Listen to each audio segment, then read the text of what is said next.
Sortez d'ici, immédiatement !» rugit Jean Dubois, 50 ans, magnate de l'immobilier aux veines saillantes sur les tempes, en pointant un doigt accusateur vers Aïssa Ndiaye, 32 ans, la domestique sénégalaise au regard fixe, les poings serrés contre ses flancs.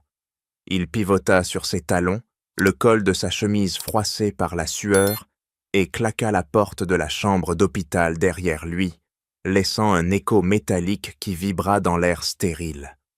Aïssa ne bougea pas, ses ongles enfoncés dans ses paumes, jusqu'à ce que la peau blanchisse, retenant un sanglot qui montait comme une lame dans sa gorge. Elle avait osé franchir l'escalier interdit de la villa, alertée par les cris de Marie Dubois, l'épouse de Jean, entrant en travail prématuré à 3 semaines du terme. Marie, cette femme qui l'avait traitée comme une sœur, pas comme une simple employée venue d'Afrique pour survivre à Paris. « Vous n'avez aucun droit ici, immigré !» avait craché Jean plus tôt, dans le chaos de la villa au bosquet de Las Lomas. « Non, attendez, aux abords de Paris, dans cette demeure froide comme un mausolée de verre et d'acier. » Il avait agrippé le bras d'Aïssa, la secouant comme un chiffon, ses yeux injectés de sang fixés sur elle avec un mépris pur, forgé par des années de deals ratés avec des partenaires africains qui l'accusaient de duplicité. « C'est votre faute si elle était dans cet état, vous et vos intrusions. » Aïssa avait riposté d'une voix basse, tranchante comme un couteau. « Madame Marie m'a appelé, elle hurlait de douleur, j'ai fait ce que n'importe qui aurait fait. » Mais Jean n'écoutait pas. Il balaya l'air d'un geste, renversant un vase qui se brisa au sol en éclats acérés, reflétant la lumière crue des spots du couloir. Ses épaules se voûtèrent un instant, trahissant une faille. Le poids de l'empire immobilier qu'il avait bâti à partir de rien, maintenant ébranlé par la perte imminente. Marie, sa femme adorée, gisait dans la salle d'accouchement d'urgence de l'hôpital américain de Paris, un établissement privé où les millionnaires comme lui achetaient la discrétion. Le téléphone de Jean vibra dans sa poche. Il l'extirpa d'un geste rageur, les doigts tremblants. « Quoi encore ?» aboya-t-il au chauffeur à l'autre bout. « Amenez la voiture. Non, pas pour elle, pour moi. » Il raccrocha violemment, se tournant vers Aïssa qui se tenait droite, son uniforme taché de sueur et de traces de sang de Marie. « Vous êtes viré. Prenez vos affaires et disparaissez avant que j'appelle la police. Des gens comme vous n'ont pas leur place dans ma maison. » Aïssa sentit une brûlure acide monter dans sa poitrine. Elle croisa les bras, ses muscles tendus comme des câbles d'acier forgés par des années de labeur au Sénégal, où elle avait été infirmière stagiaire avant de fuir la pauvreté pour Paris. Votre fils, Louis, comme Marie l'avait choisi, il lutte pour respirer. Et vous l'abandonnez ? Sa voix, accentuée mais ferme, claqua comme un fouet. Jean s'approcha, son souffle chaud sur son visage, les narines dilatées. Cet enfant a tué ma femme. 1 heure de vie, disent les médecins. Et vous, avec vos superstitions africaines, vous osez me juger. Il serra les dents, un tic nerveux, agitant sa mâchoire, un geste qu'il répétait souvent lors de négociations impitoyables. Elle ne recula pas. Au contraire, elle planta ses yeux dans les siens, noirs comme l'ébène contre son regard acier. Marie a donné sa vie pour lui. Elle m'a confié ses peurs, ses rêves pour ce bébé. Et vous, monsieur Dubois, vous la trahissez en me chassant. Jean frappa du poing contre le mur, laissant une marque rouge sur ses jointures. Dehors, ou je vous fais expulser de France. Votre visa de travail, évaporé. Aïssa pivota enfin, ramassant son sac d'un geste sec, ses épaules raidies par une dignité inaltérable. En passant la porte, elle murmura, assez fort pour qu'il entende. Louis survivra. Pas grâce à vous, mais malgré vous. La porte claqua derrière elle, laissant Jean seul avec le bourdonnement des machines médicales, son cœur battant comme un marteau contre l'enclume de son regret naissant.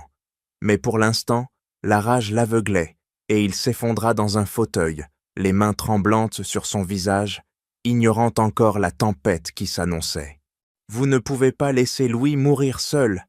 lança Aïssa Ndiaye, 32 ans, sa voix coupante comme une lame, tandis qu'elle serrait les bretelles de son sac usé, ses jointures blanchissant sous la pression. Debout dans le couloir glacial de l'hôpital américain de Paris, elle défiait Jean Dubois, dont le regard d'acier vacillait, traversé d'une ombre de doute. L'écho de ses paroles ricocha contre les murs stériles, où le bip des moniteurs semblait compter les secondes de vie restantes du nourrisson. Aïssa, ancienne infirmière stagiaire du Sénégal, n'avait pas courbé l'échine face à l'humiliation.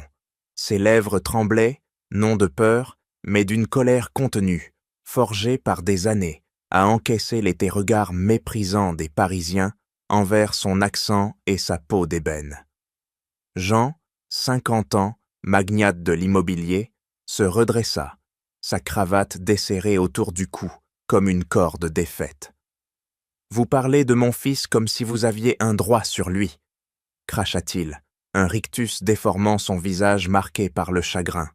Il fit un pas vers elle, sa main droite s'ouvrant et se fermant machinalement. Un tic de négociateur acculé.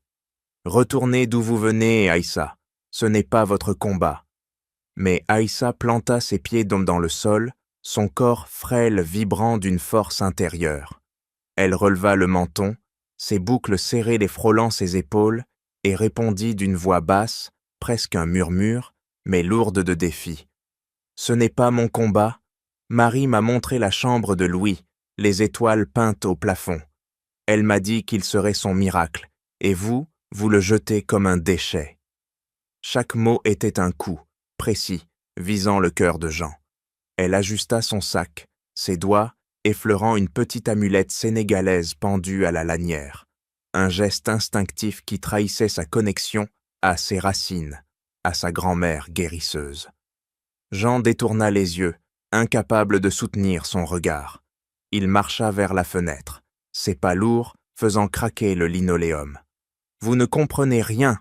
marmonna-t-il, sa voix brisée, presque inaudible. « Marie est morte à cause de lui. » Mais Aïssa ne céda pas. Elle avança d'un pas, ses chaussures usées, grinçant légèrement, et lança « Marie est morte pour lui, et moi, je ne laisserai pas son sacrifice être vain. » Un silence pesant s'installa, seulement brisé par le bourdonnement distant d'une alarme médicale. Aïssa tourna les talons, son dos droit comme un défi muet. Elle sortit dans la nuit parisienne, l'air froid mordant ses joues, mais elle ne fléchit pas. Déjà, son esprit calculait. Elle connaissait une infirmière à l'hôpital public, Camille, qui pourrait lui donner des nouvelles de Louis. Elle glissa une main dans sa poche, ses doigts frôlant son vieux téléphone fissuré. Elle enverrait un message, elle trouverait un moyen. Derrière elle, Jean s'effondra contre le mur, ses mains couvrant son visage. L'image d'Aïssa, son regard brûlant de détermination, le hantait.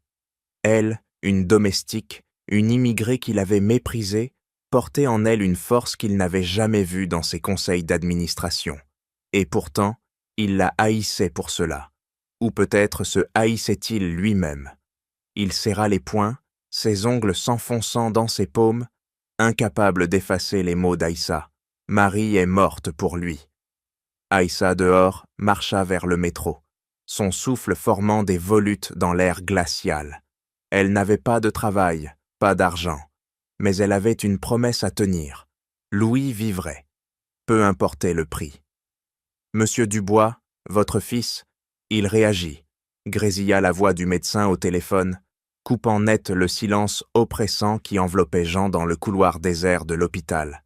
Jean, 50 ans, serra l'appareil contre son oreille, ses doigts crispés, laissant des marques rouges sur le plastique. Il venait de chasser Aïssa, et maintenant, cette nouvelle le transperçait comme une aiguille. Le docteur poursuivit, d'une voix clinique. « Ses yeux verts, identiques à ceux de votre épouse, ils s'ouvrent par intermittence, et il y a une réponse aux stimuli vocaux, un sursaut léger quand une infirmière parle près de l'incubateur. » Jean s'adossa au mur, son corps massif s'affaissant légèrement, comme si le poids de ses mots le pliait. Il revoyait Marie, ses yeux verts pétillants lors de leurs promenades au jardin des Tuileries, où elle lui avait confié son excitation pour ce fils tant attendu. « Un rapport préliminaire » grogna-t-il, sa voix rauque, en se raclant la gorge pour masquer le tremblement. Le médecin répondit « Oui, monsieur, ce n'est pas miraculeux, mais logique. Les réflexes néonataux basiques. Le bébé lutte faiblement, ses poumons immatures produisent des spasmes en réponse aux sons humains. Pas 1 heure de vie, peut-être un peu plus. » Jean raccrocha brutalement, son pouce glissant sur l'écran, et fourra le téléphone dans sa poche. Il marcha vers la salle d'attente, ses pas résonnant comme des coups de marteau, et s'assit sur une chaise en plastique qui craqua sous son poids.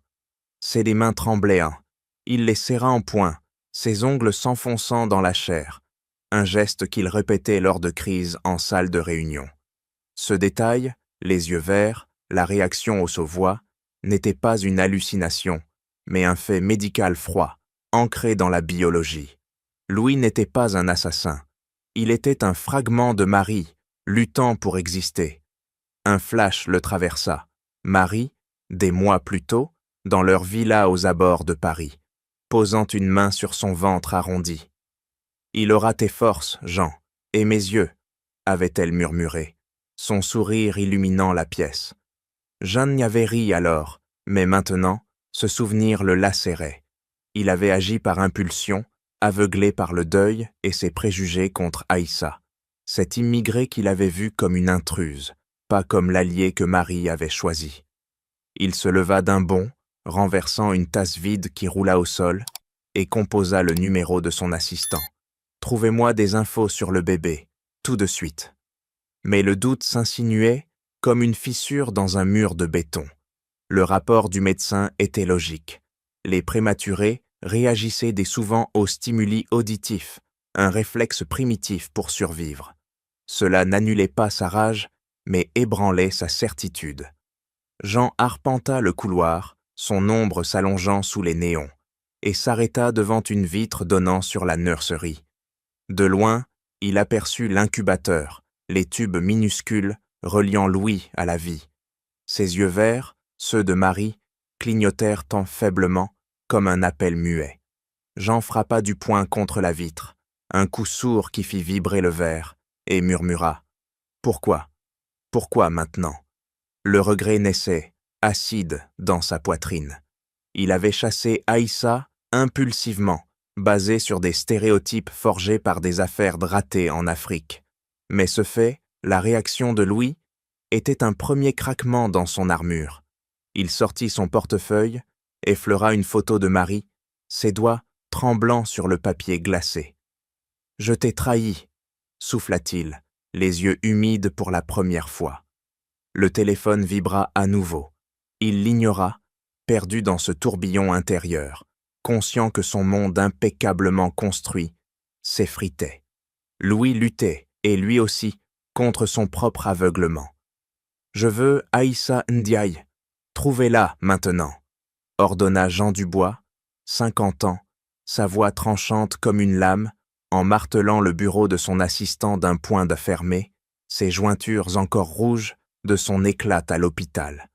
Dans son bureau parisien, entouré de verre et d'acier, il serrait et desserrait machinalement sa montre, un tic de magnate sous pression.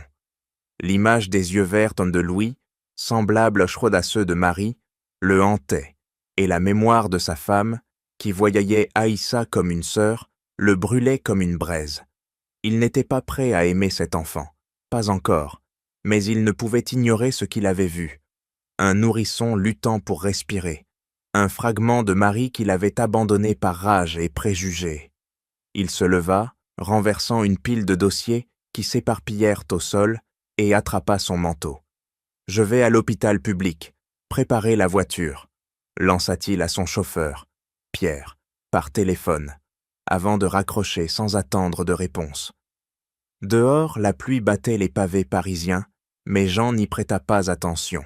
Il monta dans la Bentley noire, ses doigts tambourinant sur l'accoudoir, tandis que Pierre naviguait dans les embouteillages de l'avenue des Champs-Élysées. Jean ordonna à son assistant de fouiller les registres d'immigration et les contacts dans le quartier de Belleville, où les communautés africaines prospéraient dans l'ombre des immeubles huppés.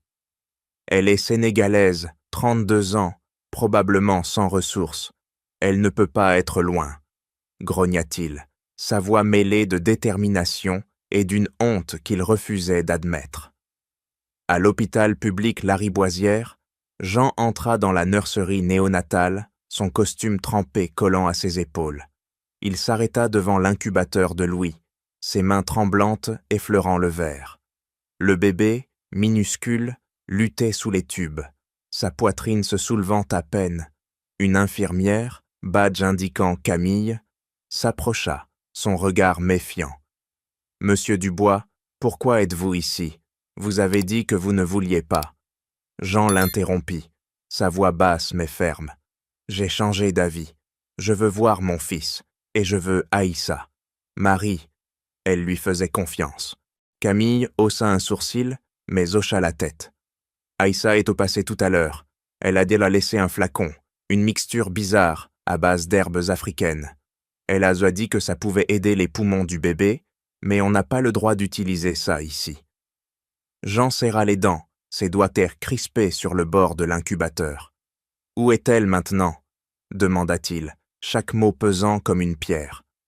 Camille hésita, puis griffonna une adresse sur un bout de papier. « Belleville, mais elle risque de ne pas vouloir vous voir après ce que vous lui avez fait. » Jean saisit le papier, ses yeux glissant sur l'écriture brouillonne, un immeuble délabré dans une ruelle du 20e arrondissement. Il sentit une pointe de culpabilité, mais la repoussa, concentré sur sa mission. Il monta dans la voiture, ordonnant à Pierre d'accélérer. À Belleville, les rues grouillaient de vie, vendeurs ambulants, enfants jouant sous la pluie. Jean, incongru dans son costume de luxe, frappa à la porte d'un appartement au 3e étage. Pas de réponse. Il insista, son poing martelant le bois écaillé. Enfin, une voisine ouvrit, le toisant. « Aïssa, elle aide tout le monde ici, mais elle ne veut pas d'un homme comme vous. » Jean sentit sa gorge se nouer. Il n'était pas pardonné, pas encore. Mais il savait une chose. Il avait besoin d'Aïssa pour sauver Louis, pour honorer Marie. Il glissa le papier dans sa poche, décidé à la trouver, coûte que coûte. Aïssa Ndiaye, 32 ans, glissa une main tremblante dans sa poche, ses doigts serrant l'amulette sénégalaise héritée de sa grand-mère, tandis qu'elle écrasait des feuilles homènes d'eucalyptus dans un mortier en bois.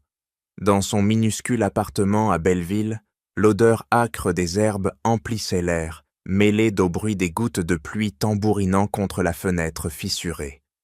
Elle pencha la tête, ses boucles serrées frôlant son épaule, et versa le mélange dans une fiole, ses gestes précis, hérités des leçons de sa grand-mère guérisseuse.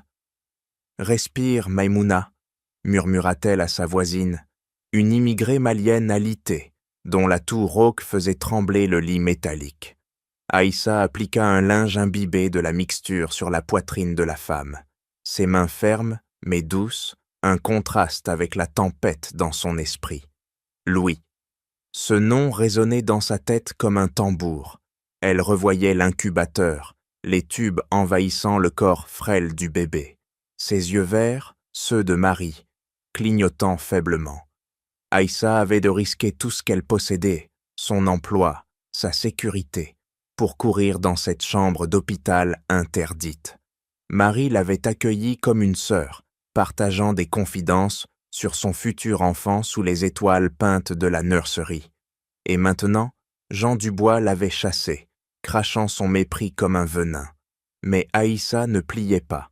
Elle pivota, attrapant son vieux téléphone fissuré, et tapa un message rapide à Camille, l'infirmière de Lariboisière. « Comment va le bébé ?» Pas de réponse. Elle serra les dents, ses ongles s'enfonçant dans ses paumes, un geste qu'elle répétait sous la pression. Elle n'avait pas d'argent, pas de statut, mais elle avait ses connaissances, celle d'une ancienne stagiaire infirmière au Sénégal et des remèdes traditionnels que sa grand-mère utilisait pour sauver des enfants dans des villages sans électricité. Elle ouvrit un carnet usé, griffonnant une liste: huile de neem, propolis liquide, extrait de moringa. Ces ingrédients, rares à Paris, étaient promis sa seule arme pour aider Louis. Elle avait déjà passé un appel à un contact des Médecins sans frontières, basé à Dakar, pour obtenir des fioles non homologuées en France. Ils arriveront dans 2 jours, avait promis l'homme à l'autre bout du fil. Trop long. Un coup à la porte la fit sursauter. Elle se leva, renversant une chaise qui grinça sur le plancher. « Qui est là ?» lança-t-elle, sa voix ferme malgré le nœud dans son estomac. Une voix étouffée répondit: « C'est pour Memouna. On a besoin de toi. » Aïssa ouvrit, découvrant un adolescent du quartier, trempé, tenant un enfant fiévreux dans ses bras. Sans poser de questions, elle fit entrer le garçon, ses mains déjà au travail, palpant le front brûlant de l'enfant. « Pose-le ici, » ordonna-t-elle, désignant un matelas. Elle prépara une infusion rapide, ses mouvements fluides, comme une danse apprise par cœur. Pendant qu'elle soignait l'enfant, son téléphone vibra. Un message de Camille. « Louis stable pour l'instant. Il a réagi à ta mixture, mais les médecins veulent arrêter le traitement. » Aïssa sentit son cœur s'accélérer. Elle rangea le mortier, ses doigts tachés d'herbe, et murmura: « Pas encore, Louis, tiens bon. » Elle n'était pas brisée, pas vaincue. Elle était un roc, forgé par les épreuves de l'exil et la mémoire de Marie, qui croyait en elle. Aïssa enfila son manteau, prête à retourner à l'hôpital, à défier les règles, à se battre pour un enfant qui n'avait qu'elle. La pluie dehors redoubla, mais elle marcha, tête haute, son amulette serrée dans sa main, un phare dans la tempête. « Revenez, Aïssa, pour Marie !» tonna Jean Dubois, 50 ans, en cognant à la porte de l'appartement délabré de Belleville, sa voix rauque traversant le bois écaillé, ses jointures s'enfonçant dans le panneau jusqu'à ce que la douleur pulse dans ses veines. La porte s'entr'ouvrit, révélant Aïssa Ndiaye, 32 ans, son regard noir comme l'ébène fixé sur lui, ses lèvres pincées en une ligne dure. Elle bloqua l'entrée d'un bras tendu, ses muscles saillants sous sa chemise usée, un geste défensif forgé par des années d'exil. « Qu'est-ce que vous voulez, monsieur Dubois? Me chasser encore ?» répliqua-t-elle, chaque mot comme un coup de poignard, sans reculer d'un pouce. Jean s'appuya au chambranle, son souffle court, la pluie ruisselant de son manteau sur le seuil. Il serra et desserra sa montre, tic nerveux, amplifié par le remords. « Je suis désolé, » balbutia-t-il, sa voix se brisant pour la première fois, les yeux baissés sur ses chaussures boueuses. « J'ai eu tort. Marie vous voyait comme une sœur, pas une employée. Elle vous a aidé à vous intégrer ici, à Paris. Et ce bébé, Louis, c'est tout ce qui reste d'elle. Elle a sacrifié sa vie pour lui. Je ne peux pas le faire seule. » Aïssa croisa les bras, ses ongles s'enfonçant dans ses biceps, mais une lueur vacilla dans ses yeux. La mémoire de Marie, ses confidences tardives sur la grossesse, ses rires partagés dans la cuisine de la villa. « Pourquoi maintenant ?» demanda-t-elle, sa voix basse, tranchante, en reculant légèrement pour le laisser entrer, l'odeur des herbes encore flottant dans l'air confiné. Jean franchit le seuil, ses pas lourds faisant craquer le plancher, et s'assit sur une chaise bancale, ses mains tremblantes jointes. J'ai vu Louis, ses yeux, verts comme ceux de Marie. Il réagit aux voix. Je l'ai abandonné par colère, par mes préjugés stupides contre des gens comme vous. Mais Marie croyait en vous. Revenez, aidez-moi à le sauver. Pour elle. Aïssa s'appuya contre le mur, ses épaules se relâchant imperceptiblement, ses doigts effleurant l'amulette à son cou. Marie m'a sauvé quand j'ai atterri ici, sans rien. Elle m'a appris le français, m'a défendu contre les regards. Pour elle, oui, je reviens. Pas pour vous. Jean hocha la tête, un poids se levant de sa poitrine, mais il fouilla dans sa poche, en sortant un rapport médical froissé. Camille m'a donné ça. Louis réagit bien à votre mixture, les herbes que vous avez laissées. Mais regardez ici, dit-il, pointant une ligne du doigt, ses ongles rongés trahissant son anxiété. Aïssa s'approcha, ses yeux scrutant le papier, ses sourcils se fronçant. Ses poumons. Ce n'est pas seulement la prématurité.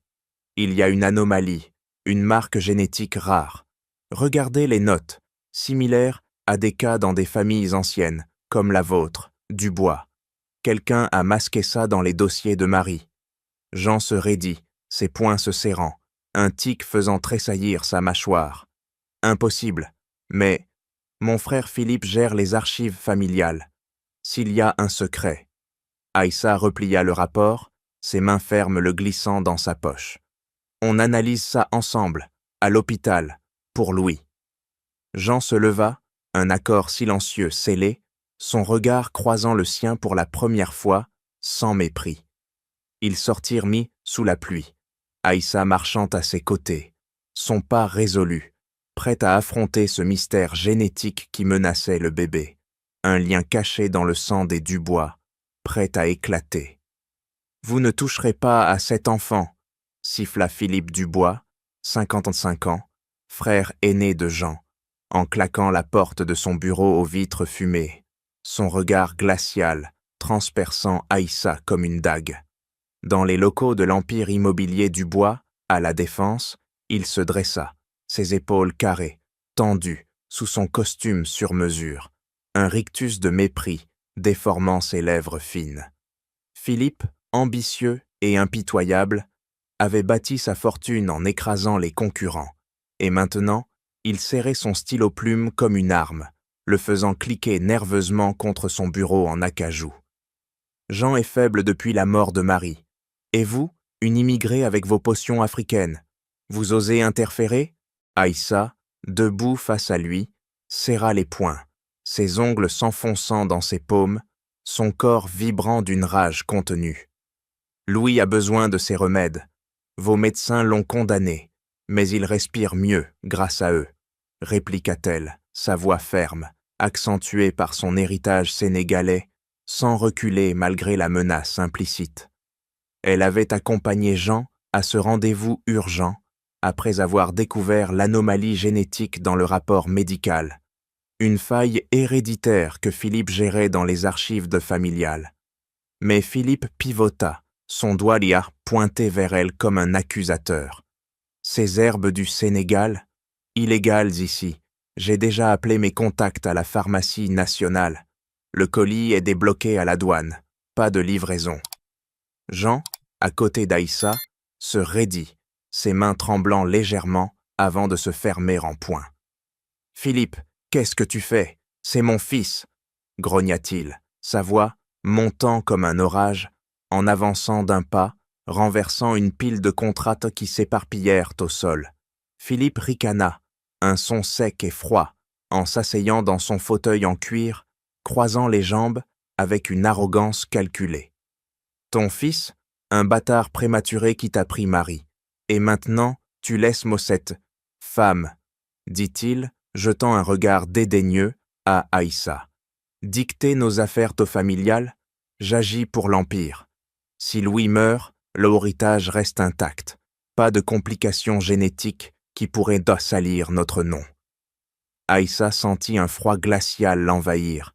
Elle croisa les bras, ses muscles tendus comme des cordes, et lança « Vous voulez qu'il meure pour l'argent? C'est ça, votre plan ?» Philippe se leva d'un bond, son stylo cliquant plus vite, un tic trahissant sa fureur. « L'argent? C'est la survie! Jean, tu es aveugle. Cette anomalie, la maladie pulmonaire héréditaire, je l'ai cachée pour nous protéger. Marie n'avait pas à savoir, et maintenant, avec ce gosse faible, tout risque d'exploser. J'ai bloqué les remèdes pour une raison. Laissez la nature faire son œuvre. » Jean frappa du poing sur le bureau, un coup sourd faisant vibrer les verres d'eau. « Tu as masqué les dossiers? Pour l'héritage » siffla-t-il, ses yeux injectés de sang, sa mâchoire crispée. Philippe haussa les épaules, un sourire froid aux lèvres. L'Empire vaut des milliards. Un enfant mourant, un obstacle. Et elle, dit-il en pointant Aïssa, avec ses origines douteuses, n'a pas sa place ici. Rentrez chez vous, en Afrique. Aïssa ne broncha pas, son regard brûlant le défiant. Je reste, pour Louis. Philippe composa un numéro sur son téléphone, ses doigts volant sur l'écran. Sécurité, escortez-les dehors, ordonna-t-il, sa voix comme un verdict. Mais en sortant, Jean murmura à Aïssa, « Il nous a déclaré la guerre, on creuse plus profond. » Philippe, seul, cliqua son stylo une dernière fois. Un son sinistre dans le silence, conscient que son secret, l'ambition meurtrière pour l'héritage, venait de s'entr'ouvrir. Aïssa Ndiaye, 32 ans, glissa ses doigts sur l'écran fissuré de son téléphone, tapant un message rapide à son contact des Médecins sans frontières, tandis que ses pas résonnaient dans le couloir étroit d'un laboratoire clandestin à Belleville. Elle serrait son amulette sénégalaise, un geste instinctif, ses boucles serrées frôlant ses épaules, alors qu'elle poussait une porte en métal rouillé. À l'intérieur, Jean Dubois, 50 ans, se tenait voûté sur une table encombrée de dossiers médicaux jaunis, ses mains crispées sur un rapport génétique, sa montre cliquetant nerveusement contre le bois. L'anomalie pulmonaire de Louis, une maladie héréditaire rare, pointait vers un secret enfoui par Philippe. « On doit prouver qu'il a caché ça », murmura Jean, sa voix rauque, en tournant une page poussiéreuse. Aïssa s'approcha, ses yeux scrutant les lignes denses du rapport. « C'est ici », dit-elle, pointant un paragraphe, ses ongles usés, frôlant le papier. Un test ADN de Marie, fait avant la grossesse. Il mentionne un marqueur génétique, mais il a été rayé. Pourquoi ? Jean serra les dents, son poing frappant doucement la table. Un tic de colère contenu. Philippe gérait les archives familiales. Il a accès à tout. Ils avaient hier commencé leur enquête à l'hôpital public Lariboisière, où Camille, l'infirmière, avait discrètement photocopié les dossiers de Marie. Mais le puzzle restait incomplet. Aïssa avait insisté pour analyser l'ADN de Louis, et Jean, utilisant ses connexions, avait obtenu un test dans ce labo discret, loin des regards officiels. Un technicien en blouse tachée entra, tenant un résultat fraîchement imprimé. L'ADN de l'enfant confirme le marqueur, dit-il, ses lunettes glissant sur son nez. C'est une forme rare de fibrose pulmonaire, présente dans certaines vieilles familles européennes. Vous devriez vérifier les antécédents des Dubois. Aïssa hocha la tête, ses doigts tambourinant sur son amulette, calculant déjà le prochain mouvement. Les archives familiales. Où sont-elles ? Demanda-t-elle. Jean se redressa, son regard durci. À la villa, dans le coffre de Philippe, mais il ne nous laissera jamais entrer. Ils quittèrent le labo sous une pluie fine, montant dans la Bentley de Jean, où Pierre, le chauffeur, attendait, ses mains serrées sur le volant. Aïssa sortit son carnet, griffonnant des notes sur les herbes qu'elle utilisait pour Louis, moringa, propolis, et murmura. Si Philippe a bloqué les médicaments, il sait que ce marqueur peut être soigné. Il veut empêcher ça. Jean démarra, ses doigts crispés sur le volant, faisant crisser les pneus. Ils se rendirent à la villa, où un gardien les stoppa. « Monsieur Philippe a interdit l'accès », grogna-t-il, mais Jean sortit une carte de visite, son nom en lettres dorées. « Je suis un Dubois. Ouvre. » Dans le bureau de Philippe, Aïssa força un tiroir avec un coupe-papier, ses mains rapides et précises, révélant un dossier marqué « confidentiel ».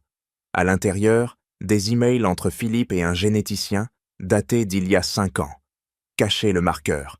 Pas de scandale pour l'Empire. Lisait un message. Jean arracha le papier, ses yeux flamboyants. Il savait, avant même que Marie tombe enceinte. Aïssa glissa le dossier dans son sac, son cœur battant. On a la preuve qu'il a menti, mais il faut la faire authentifier. En sortant, ils entendirent un bruit de pas lourd. Philippe avait été alerté. Aïssa murmura à Jean « Il va nous arrêter, on doit aller plus loin. » Ils sprintèrent vers la voiture, le dossier serré contre la poitrine d'Aïssa, conscient que chaque mot dans ces pages était une arme contre Philippe et une chance pour Louis. « Il l'a fait exprès !»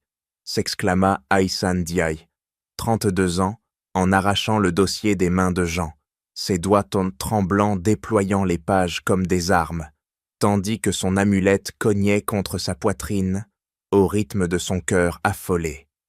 Dans la voiture filant à travers les rues nocturnes de Paris, sous les lumières floues des réverbères, elle pointa une ligne soulignée en rouge.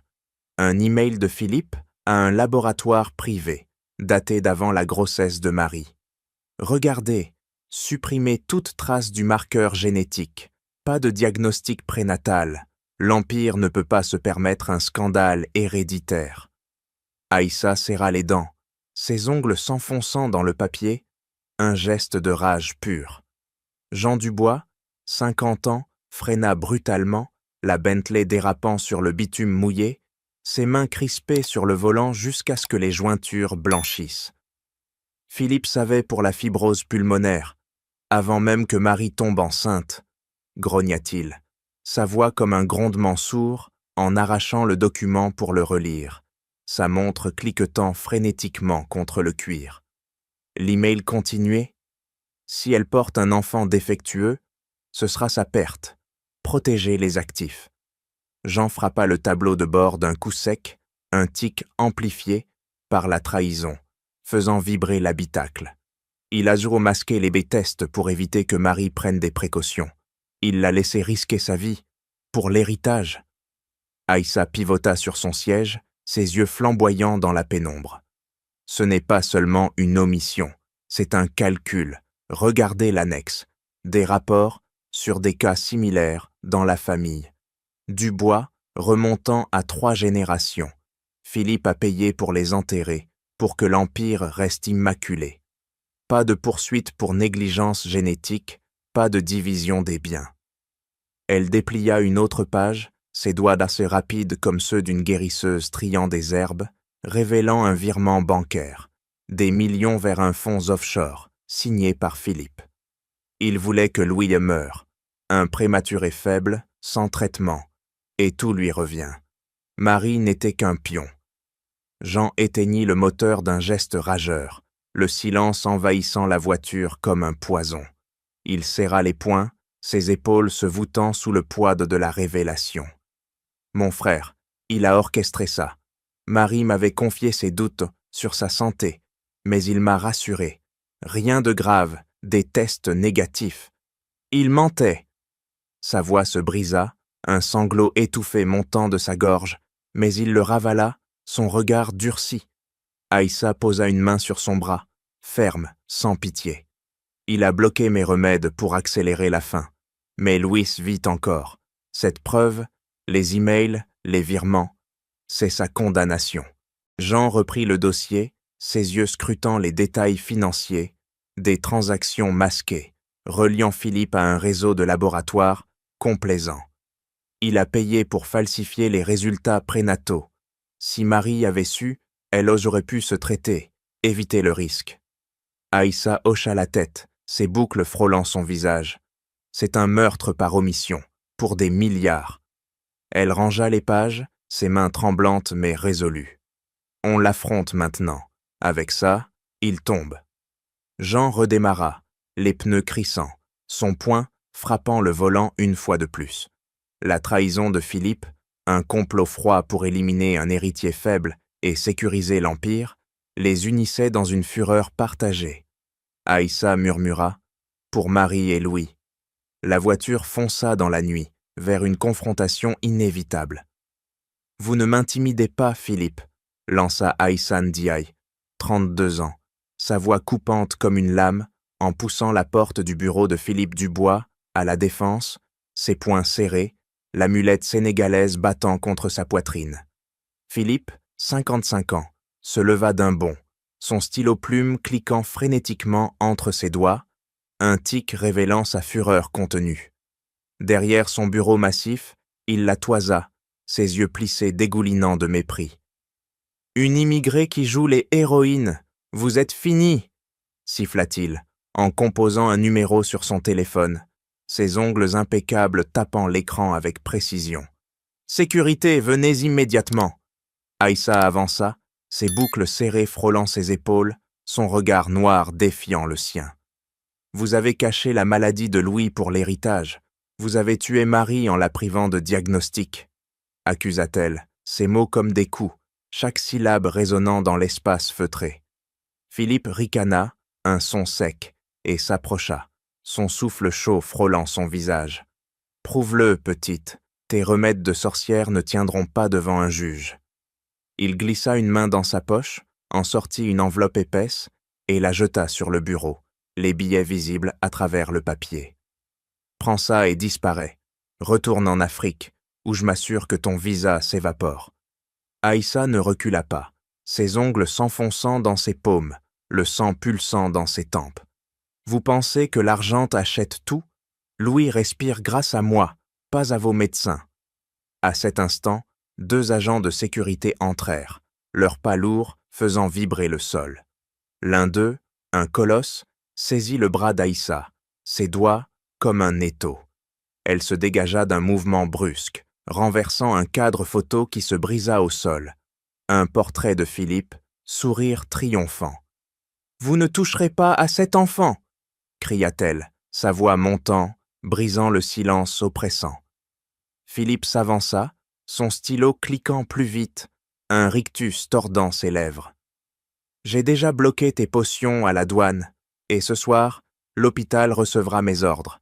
Arrêtez tout traitement non autorisé. Louis ne passera pas la nuit. » Aïssa sentit un frisson glacé la traverser. Elle serra son sac contre elle, où reposaient les preuves, email et rapports génétiques. « Vous ne gagnerez pas, » murmura-t-elle, ses yeux flamboyants, mais l'agent la poussa vers la sortie, son bras tordu dans son dos. Dehors, sous la pluie battante, Aïssa trébucha sur le trottoir, son souffle court. Philippe apparut à la fenêtre, son ombre dominant la tour de verre. Elle sentit son téléphone vibrer. Un message de Camille, l'infirmière. Louis faiblit. Plus de remède. Aïssa serra les poings, ses ongles traçant des croissants dans sa peau. Elle devait agir vite, ou Philippe triompherait. La nuit parisienne l'engloutit, mais sa détermination brûlait plus fort que jamais. Aïssa Ndiaye, 32 ans, courut sous la pluie battante, ses chaussures usées, glissant sur les pavés de Belleville, son sac serré contre sa poitrine, protégeant le dossier compromis contre l'humidité. Ses bowling, ses boucles serrées, collaient à son visage, mais ses yeux brûlaient d'une détermination farouche. Elle venait d'échapper aux griffes des agents de sécurité de Philippe, son cœur battant comme un tambour, l'amulette sénégalaise dans sa poche comme un talisman. Elle murmura « Pour Louis », en poussant la porte d'un café clandestin, repère d'un contact des Médecins sans frontières. Un généticien à la retraite nommé Dr Leclerc. Jean Dubois, 50 ans, la suivait, son manteau trempé goûtant sur le sol, sa montre cliquetant nerveusement contre son poignet. « On doit authentifier ces documents », grogna-t-il, sa voix rauque, en jetant un regard vers la rue sombre où des ombres semblaient les épier. Aïssa s'assit à une table bancale, ses doigts si rapides déployant les emails et rapports sur génétique de voler dans le bureau de Philippe. « Ici », dit-elle, pointant une ligne, ses ongles usés frôlant le papier. « Un test ADN de votre grand-oncle, 1940. Fibrose pulmonaire héréditaire. Philippe a payé pour le cacher, mais il manque une preuve. Un échantillon comparatif de Louis. » Le docteur Leclerc, un vieil homme aux lunettes épaisses, ajusta ses verres, scrutant les documents. « Je peux analyser l'ADN de l'enfant en 24 heures, » dit-il, sa voix éraillée par des années de tabac. « Mais il me faut un échantillon, sang ou salive, et un accès direct à l'hôpital. » Aïssa hocha la tête, ses poings se serrant, un tic de résolution. « Camille peut nous aider, elle est encore à Lariboisière. » Jean sortit son téléphone, ses doigts tremblants, tapant un message à l'infirmière. tandis qu'Aïssa griffonnait une liste, aiguille de stérile, flacon de transport, étiquette sécurisée. Ils filèrent vers l'hôpital dans la Bentley, les pneus crissant sous la pluie. À Lariboisière, Camille les attendait dans une salle de stockage, son badge cliquetant contre sa blouse. « Vous êtes fou », murmura-t-elle, en glissant une seringue à Aïssa, ses yeux scrutant le couloir. Aïssa préleva un échantillon de salive de Louis, ses mains fermes malgré les bips erratiques de l'incubateur. « Tiens bon, petit », chuchota-t-elle, ses lèvres frôlant le verre. Jean, à ses côtés, serra les poings, son regard fixé sur le bébé, un mélange de peur et de remords. De retour au café, le clerc inséra l'échantillon dans une machine portable, ses doigts se noueux calibrant les réglages. Quelques heures plus tard, l'écran s'alluma. Correspondance confirmée. Marqueur génétique identique. Aïssa sentit son souffle se couper. Jean frappa la table d'un coup sec, renversant une tasse. C'est la preuve. Philippe a condamné Marie et Louis pour protéger l'Empire. Aïssa rangea le rapport ADN dans son sac, ses yeux flamboyants. On l'affronte demain, à la réunion du conseil. La nuit les enveloppa, mais la vérité, comme un poignard, était prête à frapper. Voici la preuve, tonna Aïssa Ndiaye, 32 ans, en brandissant le rapport ADN comme une épée, sa voix résonnant dans la salle de réunion bondée de la Défense, où les actionnaires se figèrent, leurs regards rivés sur elle. Elle traversa la pièce d'un pas ferme, ses boucles serrées de balayant ses épaules, et claqua le document sur la table, ovale, ses ongles s'enfonçant dans le bois verni. Philippe Dubois, 55 ans, pâlit, son stylo-plume cliquant frénétiquement entre ses doigts tremblants. Un tic trahissant sa panique. « C'est ridicule, une immigrée qui accuse un Dubois ?» cracha-t-il, se levant d'un bond, renversant son verre d'eau qui se brisa au sol en éclats scintillants. Jean, 50 ans, à ses côtés, serra les poings, sa montre cliquetant contre son poignet. « Regardez les faits !» gronda-t-il, sa voix comme un tonnerre, en projetant les emails sur l'écran géant. Philippe a masqué la fibrose pulmonaire héréditaire. Il a payé pour falsifier les tests de Marie, la condamnant à mort, et Louis avec elle, pour l'héritage. Les actionnaires de murmurèrent, leurs mains crispées sur leur dossier, tandis que Philippe s'approcha, son visage rouge de fureur. « Mensonge! Cette femme invente tout pour de l'argent !» siffla-t-il, pointant Aïssa d'un doigt accusateur, son stylo cliquant plus vite, comme un compte à rebours.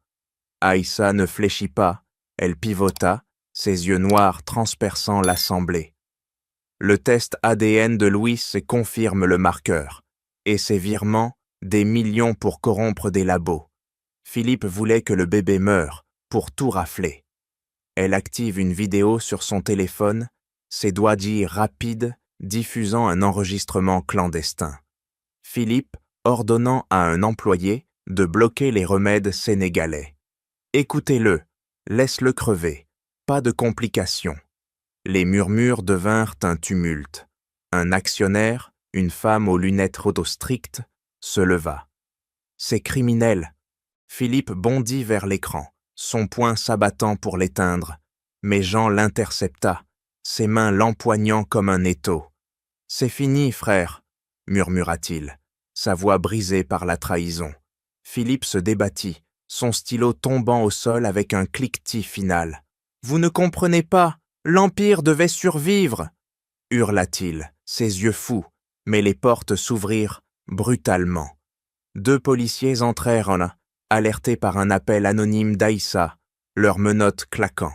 « Philippe Dubois, vous êtes en état d'arrestation pour falsification de documents et mise en danger d'autrui, » déclara l'un d'eux, sa voix froide.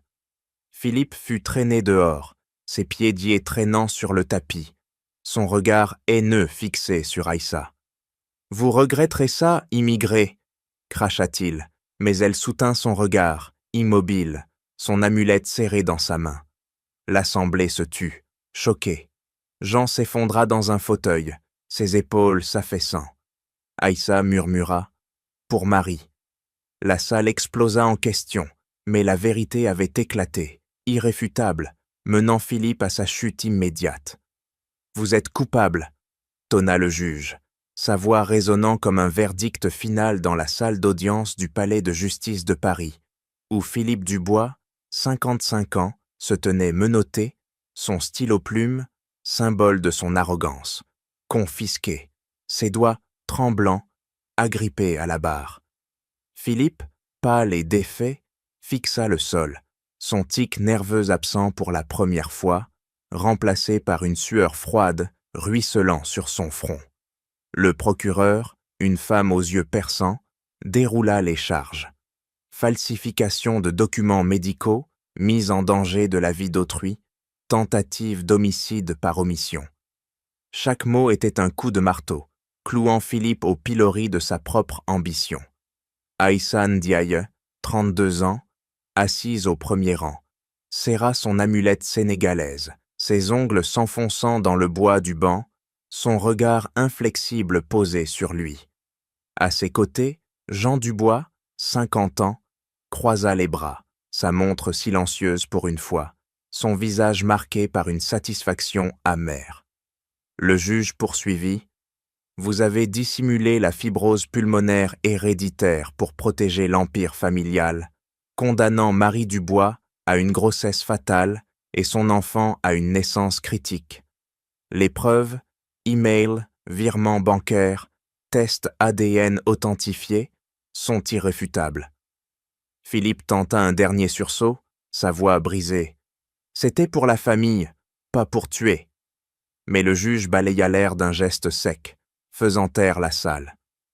Condamné à 15 ans de prison ferme, perte immédiate de toute part promo-sociale dans Dubois Immobilier. Les actionnaires, dans la galerie, murmurèrent. Un huissier escorta Philippe dehors, ses pas traînants, ses épaules voûtées, sous le poids de la défaite. Jean se leva, ses poings serrés, et murmura à Aïssa. « C'est justice, pour Marie. » Aïssa hocha la tête, ses boucles frôlant son cou, mais elle ne sourit pas. La victoire était amère, forgée dans la perte. Le juge ordonna des réparations. Bail de fonds pour les victimes de négligences génétiques similaires. Monsieur Dubois, vous superviserez les indemnisations, des millions pour les familles touchées par ce marqueur héréditaire. Dehors, sous un ciel gris parisien, Aïssa et Jean marchèrent vers l'hôpital, où Louis, maintenant stable, attendait. « Tous les nœuds sont dénoués, » dit Jean, sa voix ferme, en glissant une main dans sa poche pour en sortir une clé USB, copie des dossiers remise aux autorités. Philippe perdait tout, ses actions, transférées à Jean, ses comptes gelés pour financer les réparations. Des cousins éloignés, porteurs du même gène, recevraient des tests gratuits et des traitements. Aïssa murmura « La vérité libère, mais le prix ?» Jean posa une main sur son épaule, un geste rare, solennel. « On reconstruit maintenant. » Le palais s'éloigna derrière eux, symbole d'une chute méritée. Philippe, emmené en fourgon, fixa les barreaux, son empire réduit en cendres. Justice était rendue, implacable, laissant place à la guérison. Jean Dubois, 50 ans, posa une main tremblante sur le pupitre. Son regard fixé sur l'assemblée, réunie dans l'atrium de l'hôpital Lariboisière, où les flashs des caméras crépitaient comme des éclairs. Il ajusta sa cravate, un geste machinal remplaçant le tic nerveux de sa montre, et déclara d'une voix ferme. « Aujourd'hui, je lance la Fondation Marie Dubois pour la santé des enfants immigrés. » Des journalistes, serrés contre les barrières, griffonnaient frénétiquement, tandis qu'Aïssa Ndiaye, 32 ans, se tenait à l'écart, ses doigts serrant son amulette sénégalaise, ses boucles frôlant son épaule. Jean poursuivit, chaque mot pesé comme une pierre. Mon frère Philippe a caché une maladie héréditaire, mettant en danger ma femme, Marie, et notre fils, Louis. Cette fondation, dotée de 10 millions d'euros, offrira des tests génétiques gratuits aux communautés immigrées africaines en France, ainsi que des traitements pour les enfants atteints de troubles des respiratoires. Il frappa doucement le pupitre, un écho de sa détermination, renversant un stylo qui roula au sol. La foule applaudit, mais Aïssa resta immobile, ses yeux scrutant Jean, cherchant la sincérité derrière l'homme qui l'avait autrefois méprisé. Elle savait que ce geste était plus qu'une façade. Jean avait vendu des actifs immobiliers, 2 immeubles à Paris, pour financer la fondation, défiant les actionnaires furieux. Il avait aussi révisé les politiques de Dubois Immobilier, imposant des dépistages génétiques obligatoires pour les employés exposés à des risques héréditaires, une réponse directe à la négligence de Philippe. Aïssa s'approcha, ses pas légers sur le carrelage, et murmura à Jean « Marie serait fière, vous honorez son sacrifice. » Jean hocha la tête, ses yeux humides, et répondit « C'est pour Louis, et pour vous, qui avez cru en lui. » Dans la nurserie, où ils se rendirent après, Louis dormait dans son incubateur, ses joues chronorosies par une santé fragile mais croissante. Aïssa glissa un doigt à travers l'ouverture, effleurant la main minuscule du bébé qui se referma sur elle avec une force surprenante. « Tu es un guerrier » chuchota-t-elle, son souffle embuant le verre. Jean, à ses côtés, posa une main sur l'incubateur, ses doigts torts tremblants. « J'ai été aveugle. Sans vous, il serait... » Sa voix se brisa, mais il se redressa, son regard résolu. La fondation ne se contentait pas de tests. Elle finançait des cliniques de mobiles dans des quartiers comme Belleville, offrant des soins aux familles sans ressources. Aïssa superviserait une unité, combinant ses remèdes sénégalais avec la médecine moderne, validée par des experts. Jean murmura « C'est un début, pour réparer. » Aïssa acquiesça, ses lèvres esquissant un sourire rare. La salle vibrait encore des applaudissements, mais ici, dans ce coin silencieux, l'espoir prenait racine, un avenir bâti sur la rédemption et le sacrifice de Marie. « Tiens bon, Louis, » murmura Aïssa Ndiaye, 32 ans, en berçant le bébé contre sa poitrine, ses mains fermes enveloppant son corps minuscule, tandis que ses boucles serrées caressaient les joues de rosée de l'enfant. Dans la villa aux abords de Paris, sous les étoiles peintes au plafond de la nursery, un hommage à Marie, Aïssa pivota, ses yeux noirs brillant d'une joie contenue, et déposa Louis dans son berceau, ses doigts effleurant sa main qui se referma instinctivement. Louis, maintenant robuste à 6 mois, gazouilla, ses yeux verts, héritage de Marie, pétillant comme une promesse.